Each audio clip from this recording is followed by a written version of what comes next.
मध्य प्रदेश में शराब दुकानों को लेकर के शराब ठेकेदार और सरकार के बीच में लगातार एक संघर्ष की स्थिति थी, लेकिन अब जो बैठक हुई इसके बाद दोनों पक्षों में एक सहमति बन गई। पूरे मध्य प्रदेश में शराब दुकानें खोलने पर सहमति बन गई है। ग्रीन और ऑरेंज जोन में दुकानें खुलेंगी। तो मध्य प्रदेश में ये बड़ी खबर है। अब ये बताया जा रहा है कि बातचीत के द्वारा हल निकल गया। बैठक के बाद दोनों पक्षों में सहमति बन गई। पूरे मध्य प्रदेश में शराब दुकानें खोलने पर सहमति बनी है। मध्य प्रदेश के ग्रीन और ऑरेंज जोन में दुकानें खुलेंगी। तो बैठक के बाद दोनों पक्षों में सहमति बन चुकी है। पूरे मध्य प्रदेश में शराब दुकान खोलने पर सहमति बन गई है। बड़ी ड्यूटी को लेकर लगातार सरकार से बातचीत का प्रयास लिकर एसोसिएशन कर रहा था। अब लिकर एसोसिएशन और सरकार के बीच में बैठक हुई। बैठक में सहमति बनी। तय हुआ कि पूरे प्रदेश में जोन के हिसाब से ग्रीन और ऑरेंज जोन में शराब की दुकानें खुलेंगी।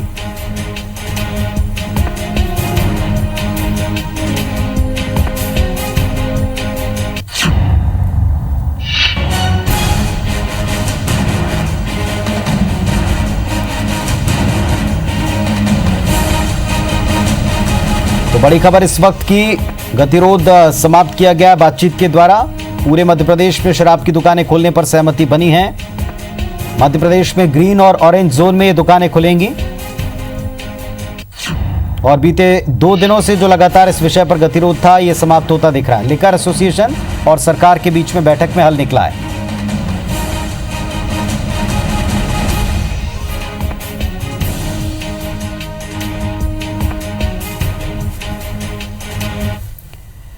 और शराब के ऊपर जो खींचतान थी, संग्राम की स्थिति थी, वो अब समाप्त होती दिख रही है। एक सहमति बन गई है और अब पूरे प्रदेश में शराब की दुकानें मध्य प्रदेश में खुलेंगी। जो तय सीमा थी उसके मुताबिक दुकानें नहीं खोली थी पहले शराब ठेकेदारों ने, फिर आज कुछ लोगों ने दुकान खोली थी। कुछ जिलों को छोड़कर बाकी जगह दुकानों की शटर नहीं खुले थे, लेकिन अब बातचीत में सहमति बन चुकी है। हमारे साथ में इस वक्त 2 बहुत ही खास और वरिष्ठ नेता जुड़े हैं। गोविंद मालू साहब भारतीय जनता पार्टी से और प्रदेश के पूर्व आबकारी मंत्री बृजेंद्र सिंह राठौर साहब जुड़ गए हैं। बृजेंद्र सिंह राठौर साहब नमस्कार आपको। मालू जी नमस्कार आपको। राठौर साहब, कल भी जब बातचीत हो रही थी तो आपने कहा था कि बैठ के बात करने से ही हल निकलेगा, और अब बैठक करके एक हल निकला है। ये रास्ता पहले भी अपनाया जा सकता था, आप कल भी कह रहे थे।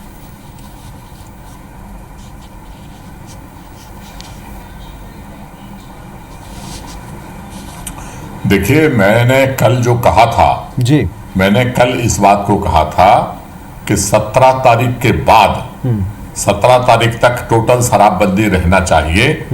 उसके बाद शराब की दुकानों को खोलना चाहिए। इस बीच में ठेकेदारों के बीच में और सरकार के बीच में चर्चा होनी चाहिए। लेकिन आज आपके माध्यम से ही मुझे जानकारी मिल रही है, तो चाहे लिकर यूनियन जीते चाहे सरकार जीते, हारना तो जनता को है। जब मंदिर हमारा बंद है, मस्जिद हमारी बंद है, दुकानें हमारी बंद हैं, रेस्टोरेंट हमारे बंद हैं और शराब की दुकान खुलेगी, तो कैसे सोशल डिस्टेंसिंग हो पाएगी? जिसकी वजह से 40 दिन हम लोगों ने खराब किए हैं, जिसकी वजह से देश की अर्थव्यवस्था, मध्य प्रदेश की अर्थव्यवस्था चरमराई है, और लास्ट में जाके हमने वही काम कर दिया जिससे हमें बचना था। मुझे अंदेशा इस बात का है कि आज जो ऑरेंज जोन है, ग्रीन जोन है, क्या हम उसको रेड जोन में बदलने की तैयारी कर रहे हैं? अगर 40 दिन इंतजार हो सकता था तो 7-8 दिन और लोग इंतजार कर सकते थे। जनता ने मांग नहीं की कि शराब की दुकान खोलना है, सरकार ने ये जबरदस्ती की। एक कहावत हमारे बुंदेलखंड में है कि जबरा मारे रौन न दे। तब सरकार जब दबाव बनाएगी तो कोई भी ठेकेदार हो, उनको उनकी बात को तो मानना ही पड़ेगा। जबकि ठेकेदार कह रहे थे कि हम खोलना नहीं चाहते, सरकार के मंत्री कह रहे थे कि खोलना पड़ेगी, तो अंतोगत्वा ये जो निर्णय हुआ है 17 तारीख तक, वो जनता के हित का निर्णय नहीं है, मध्य प्रदेश के हित का निर्णय नहीं है। और आगे अगर ये बीमारी महामारी बढ़ी तो इसके लिए जवाबदारी सरकार की होगी। ये मैं आपके बीच में कहना चाहता हूं। चलिए गोविंद मालू साहब, क्या जल्दी साहब 17 तारीख से पहले एकदम ताबड़तोड़ बाकी प्रदेशों में कार्यकर्ता प्रदर्शन कर रहे हैं, शराब दुकान के बाहर शराबबंदी की मांग कर रहे हैं, सोशल डिस्टेंसिंग के बहाने वो प्रदर्शन कर रहे हैं, सरकारों पर आरोप लगा रहे हैं, और जहां आपकी सरकार है वहां पर अगर नहीं खुली दुकान तो दबाव बना के खुलवाई जा रही?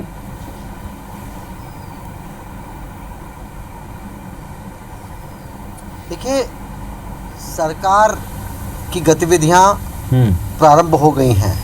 पूरे देश में जहाँ पर ग्रीन जोन है, जहाँ पर ऑरेंज जोन है, वहाँ कुछ दुकानों को अनुमति दी है। क्या ऐसी बंदिश में भी चोरी छिपे ये ठेकेदार या शराब के माफिया वो ज़्यादा सक्रिय नहीं थे? पुलिस कहाँ पर आज सोशल डिस्टेंसिंग का पालन करने का, एंटोनमेंट एरिया में भी देखना है, बाकी जगह भी देखना है। तो जब चोरी छिपे शराब बिक रही थी तो ग्रीन जोन जहाँ है वहाँ पर ऑरेंज जोन के बाहर उन दुकानों को यदि अनुमति दी जाती है तो मैं समझता हूँ इसमें कोई गलत बात नहीं है। और सरकार का रेवेन्यू, जो सबसे ज़्यादा रेवेन्यू आता है वो पेट्रोल डीजल और लीकर से आता है। तो रेवेन्यू का भी लॉस हो रहा था, और जब चोरी छिपे जा रहा था तो सरकार को रेवेन्यू कहाँ मिल रहा था? जनता को भी जिनको पीना है उनको महंगी शराब मिल रही थी, उनको डबल भाव, तिगुने भाव पर ये लोग ब्लैक मार्केटिंग सप्लाई कर रहे थे। तो उससे अच्छा है कि ग्रीन जोन और येलो जोन में अधिकृत रूप से सुबह 7 से शाम को 7 दिन में शराब दुकान खोलने की यदि अनुमति दी जा रही है तो मैं इसे गलत नहीं मानता। और ये तो एक नकारात्मक भाव है कि हम 17 तारीख तक सब बंद रखें। हम ये ऐसी शराबबंदी की बात जो कर रहे हैं वो अपनी सरकार के समय सोचते शराबबंदी की बात, तब तो रेवेन्यू के लिए दूसरी दुकानें खोलने के लिए भी ताबड़तोड़ कार्रवाई की गई और फिर बाद में दवाओं में पीछे हट गई सरकार। लेकिन मैं समझता हूँ कि जो ठेके दिए गए हैं, जितना हमने पालन किया है, उसके बाद जो ग्रीन जोन है जहाँ पर बाकी दुकानें खुली हैं तो शराब की, क्योंकि जब बाकी दुकानें खुलती हैं तो ब्लैक मार्केटिंग ज़्यादा सक्रिय होते हैं और चोरी छिपे शराब बेचते हैं जनता को भी, और जो शराब जो लेने वाले हैं उनको ज़्यादा महंगे दामों में मिलती है और सारा पैसा जाता है ब्लैक मार्केटियर और ठेकेदारों के जेब में। तो ये सरकार के जेब में रेवेन्यू आएगा जिससे सरकार जन कल्याण के ज़्यादा काम कर सकती है। ये बहुत ही मासूम सी दलील है मालू साहब, लेकिन फिर क्या कांग्रेस शासित राज्यों के लिए ये दलील बदल जाती है? क्या वहाँ रेवेन्यू की मजबूरी नहीं है? क्या वहाँ पर काम करना ज़रूरी नहीं है? क्या वहाँ पर सरकारों को अलग तरह से सोचना चाहिए? वहाँ विरोध करेंगे और अपने यहाँ इसको शुरू करेंगे, ठीक बात है। अगर ये आपके यहाँ मध्य प्रदेश में सरकार के लिए आवश्यक है, यहाँ अगर ब्लैक मार्केटिंग और इन सब को रोकने के लिए कदम ज़रूरी है, तो फिर बाकी राज्यों में भी बीजेपी कार्यकर्ताओं को बता दिया जाए वे क्यों विरोध कर रहे हैं, वे क्यों प्रदर्शन कर रहे हैं, वो क्यों उस पर राजनीति कर रहे हैं? फिर नहीं, बाकी जगह कहाँ, जहाँ ग्रीन जोन है कोई राजनीति नहीं कर रहा है। ग्रीन जोन जहाँ है वहाँ पर जो यदि शराब किसी राज्य में विक्रय हो रही है, शराब बंदी नहीं है, तो वहाँ पर वो खोलने की अनुमति केंद्र सरकार ने कह दिया सुबह 7 से शाम को 7 तक, तो कहाँ विरोध करने का सवाल ही नहीं पैदा होता है। कौन विरोध कर रहा है? केंद्र सरकार ने कहा छत्तीसगढ़ में भारतीय जनता पार्टी के कार्यकर्ता विरोध कर रहे हैं कई जगहों के ऊपर। प्रदर्शन की तस्वीरें अगर आपने ना देखी हो तो देख लें, और दूसरा सोशल मीडिया के ऊपर भी जिस तरीके की तस्वीरें हैं उसमें भी आप विरोध के स्वर देख लें। ये बिल्कुल आपने ठीक कहा कि जो सरकार है उसको अपने काम करने पड़ेंगे, और जिस नेगेटिविटी की बात कर रहे हैं बाकी के दुकानदार भी कह रहे हैं कि फिर आप हमको भी सुरक्षा में खोलने दीजिए। 17 तक रुकने की बात हो रही थी, 17 तारीख तक, लॉकडाउन की स्थिति तक। देखिए बाकी दुकानदार भी खोल रहे हैं जहाँ पर हमने अनुमति दी है। ग्रीन जोन में कई सारी दुकानें खुली हैं, व्यापार व्यवसाय उद्योग को गति देने के लिए वहाँ पर समय सीमा निर्धारित की है। इसलिए मैं समझता हूँ कि ये कोई अगर शराब की दुकान नहीं खोलेंगे और शराब उसके बाद जब बिकेगी और ब्लैक मार्केट में बिकेगी, ऐसे लोग सक्रिय होंगे जो उसमें ज़्यादा जी जवाब देना चाहेंगे इस बात का? बजाय तो सरकार के खजाने में पैसा जाएगा, ये ज़्यादा उचित है। बिल्कुल बिल्कुल। देखिए 2-3 बातें। नंबर 1, भारत सरकार ने गाइडलाइन दी कि शराब की दुकानें आप ऑरेंज जोन में, ग्रीन जोन में खोल सकते हैं जी। तो फिर छत्तीसगढ़ में विरोध क्यों, राजस्थान में विरोध क्यों? इन्होंने कहा कि शराबबंदी का अगर करना था तो कांग्रेस के राज में आपको करना चाहिए थी। शराबबंदी का मैंने नहीं कहा, शराबबंदी का कहा था शिवराज सिंह जी ने, आपके मुख्यमंत्री जी ने, और बाकायदा वीडियो है जिसमें उन्होंने कहा था कि बहनें सारी डंडे लेके तैयार हो जाएं, खड़ी हो जाएं हमारे साथ, अगर मध्य प्रदेश में शराब बिकेगी तो डंडा और वो झंडा लेके हम विरोध करेंगे और बंद करवाएंगे, जितने मुकदमे होना हो। लेकिन मैंने कहा 17 तारीख तक, केवल 17 तारीख तक, तो 17 तारीख तक कोई तूफान आने वाला नहीं था। और हमारे मित्र मालू जी ने दलील दी है कि नंबर दो में चूंकि शराब बिक रही थी इसलिए इन्हें चिंता है। तो मैं इन्हें बताना चाहता हूं कि सीहोर से भोपाल रोज ट्रक के ट्रक आ रहे हैं, गाड़ियां पकड़ी जा रही हैं, तो क्या भोपाल में भी आप चालू करेंगे? क्योंकि यहां भी आपकी वही चिंता होनी चाहिए। तो ये दो तर्क की जो बात है, ये दलील हो सकता है आपके चैनल पे इनको ठीक लग रही हो, लेकिन मध्य प्रदेश में जो आम आदमी या हिंदुस्तान का जो आम आदमी देख रहा है, उसे ये दोहरा चरित्र बिल्कुल अच्छा नहीं लग रहा। आप राम जी का मंदिर बंद कर सकते हैं, आप जहां रोटी खाना है, रेस्टोरेंट आप बंद कर सकते हो, होटल आप बंद कर सकते हो, मस्जिद गुरुद्वारे आप बंद कर सकते हो, लेकिन शराब की दुकान खोलना बहुत जरूरी है। आमदनी तो वहां से भी होती है।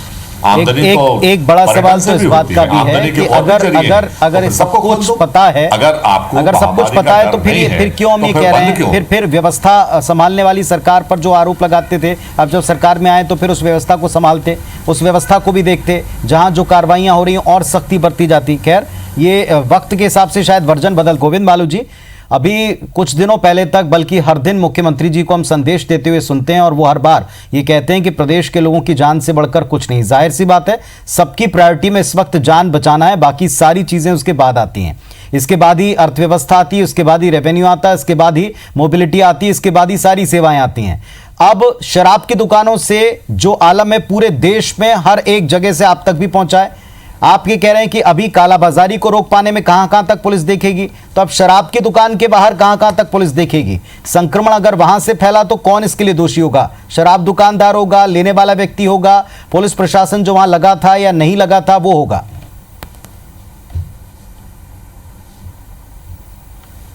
उन्हें जी इस बात की भी सुनिश्चितता जब उनके साथ बैठक हुई है तो की गई है कि सोशल डिस्टेंसिंग का, फिजिकल डिस्टेंसिंग का पालन दुकानदार स्वयं कराएंगे। और यदि ऐसा नहीं होता है, उन दुकानों को बंद कर दिया जाएगा। इसलिए फिजिकल डिस्टेंसिंग के मामले में कोई भी समझौता इस तरह दुकान खोलने पर, किसी भी दुकान खोलने पर नहीं होगा, ये बिल्कुल तय है।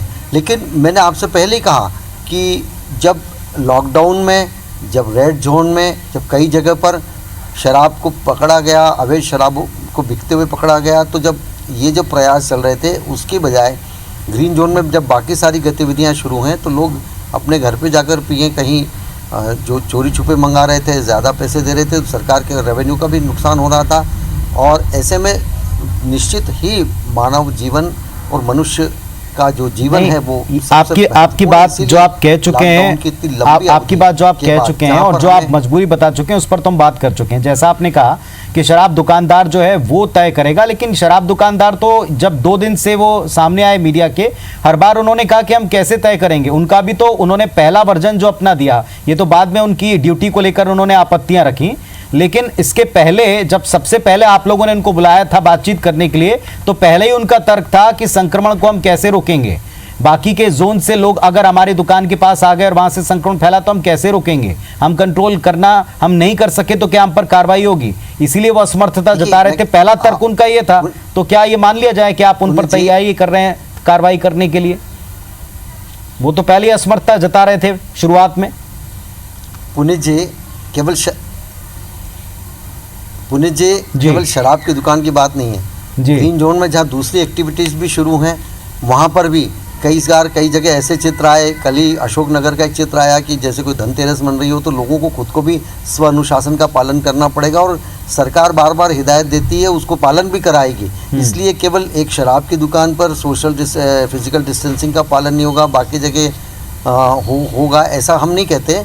लेकिन फिजिकल डिस्टेंसिंग का पालन कराने के लिए दुकानदार को हिदायत दी गई है, शराब ठेकेदारों को हिदायत दी गई है, जहाँ पर ऐसा नहीं होगा वहाँ सख्ती के साथ उसका पालन। विजेंद्र सिंह राठौर साहब, पूरे देश में शराब दुकानों के बाहर की तस्वीरें, वीडियो इतने ज्यादा अभी इस समय मीडिया में है कि वहाँ किस तरह की व्यवस्थाएं बन पाती हैं और किस हद तक कायम रह पाती हैं, ये आपने भी देखा है। अभी जो मालू साहब कह रहे हैं वो संभव हो पाएगा परिस्थितियों में। और एक और बात, भीड़ को लेकर, 1 मिनट मालू जी, भीड़ को लेकर लगातार विजेंद्र जी बात की गई कि ये 1-2 दिन की बात है, फिर सारी चीजें एकदम नॉर्मल हो जाएंगी।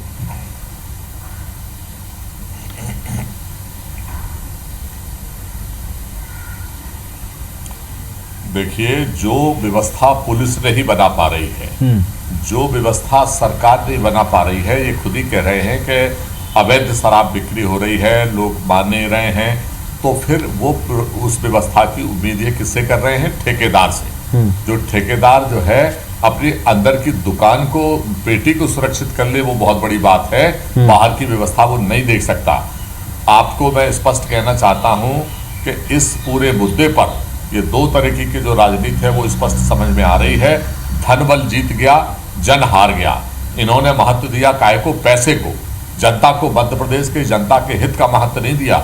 जब ये शुरू में जब कोरोना की बात आ रही थी, माननीय कमलनाथ जी ने मॉल बंद और दूसरे 12 मार्च को जो है बंद करने के आदेश दिए थे। मैंने खुद शराब की दुकानों को बंद करने के आदेश दिए थे और उसके बाद उस वक्त ये कहते थे ये कोरोना नहीं डरोना है, डरा रहे हैं। सब जब विधानसभा के अध्यक्ष महोदय ने विधानसभा को बढ़ाया था तब इन्होंने मजाक उड़ाया था कि क्या भगवान है, क्या भविष्यवक्ता है कमलनाथ जी के, वो कोई कोरोना नहीं, कोई महामारी नहीं। और आज मालू साहब उत्तर दे दीजिए, वक्त हो रहा है। तो 11 दिन में कौन सा तूफान आने वाला है, मैं हमेशा की बात नहीं कर रहा हूं, लेकिन अगर 11 दिन में अगर लोगों की जिंदगी बचाई जा सकती है या उनकी जिंदगी कुछ दिन सुरक्षित रखी जा पॉइंट है आपका कि वक्त, ये वक्त क्रूशियल है। 11 दिन ये क्रूशियल है। मालू साहब उत्तर दीजिए। देंगे तो क्या फर्क पड़ जाएगा, मुझे ये बता दीजिए। राठौड़ जी की सरकार जब थी और जब उनके अंतर कलह से वो सब संकट में थे, तब उन्होंने कोरोना पर ध्यान क्यों नहीं दिया? सबकी अपनी जिम्मेदारी जो थी उन्होंने क्यों नहीं निर्वहन की? जिस दिन जनता कर्फ्यू था उस दिन रात को 12 बजे तक दुकान चालू रखने का शराब की, ऐसा कौन सी जरूरत थी? ये वो बताएं। जनता कर्फ्यू के दिन बंद करते, अगर आज कोई दलील दे रहे हैं तो उस दिन क्यों नहीं बंद की? उस दिन हमने चालू रखी, उस समय सरकार मैंने आदेश दे दिया था, उसके पहले मैंने आदेश दिया था, आप सरकार गिराने में लगे रहे। इंदौर में 12 फरवरी को 2 प्रकरण मिले, 12 फरवरी को 2 प्रकरण मिले। श्रीमान जी मेरी बात सुन लीजिए। और उसके 1 साल पहले जितनी मौतें, आज हम इंदौर की बात करें, इंदौर में आज 70-75 मौतें हुई है। और स्वाइन फ्लू के द्वारा आपकी सरकार में स्वाइन फ्लू के समय भी 70-72 मौतें हुई थी 4 महीने में, जनवरी से लेकर अप्रैल तक। और उस समय वायरोलॉजी लैब राहुल गांधी जी ने 12 फरवरी को चेताया था सदन में। चलिए मालू जी और विजयन जी, आप दोनों ने अपने अपने पक्ष रखे। मुद्दा ये है कि कौन क्या कहता है और किस बात पर कायम रहता है। क्या ये 11 दिन तक रोका जा सकता था? क्या बाकी के साथ में यहां पर व्यवस्थाएं सुनिश्चित कर ली जाएंगी? क्या ये दबाव बना करके शुरू करवाया जा रहा है या फिर वो तैयार हो चुके हैं सुरक्षा के लिए और संक्रमण से बचाव के लिए? ये सब कुछ घंटों बाद जब दुकान के बाहर की तस्वीरें मध्य प्रदेश से भी आएंगी तब उनमें स्पष्ट हो जाएगा। बहुत शुक्रिया फिलहाल आप दोनों का समय देने के लिए और इस अहम विषय पर चर्चा के लिए आने के लिए। नमस्कार।